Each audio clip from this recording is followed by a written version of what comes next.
ልጅ ያላችሁ ካላችሁ ፈጣሪ በሞገስና በጥበብ ያሳድግላችሁ።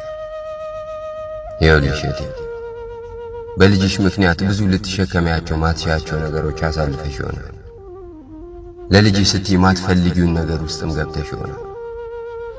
ይህን ሁሉ ነገር እውነቴን ነው የምልሽ አትጥዩ። አምላክ እኮ በምትከፊ መስዋዕትነት ልክ የሸለመሽ ውድ ስጦታሽ ነው። ስለዚህ ከጎንሽ ሳትለይ ልጅሽን አቅፈሽ ዓለምሽን ፍጠሪ። እስቲ ዙሪያሽ ያሉትን ተመልከች።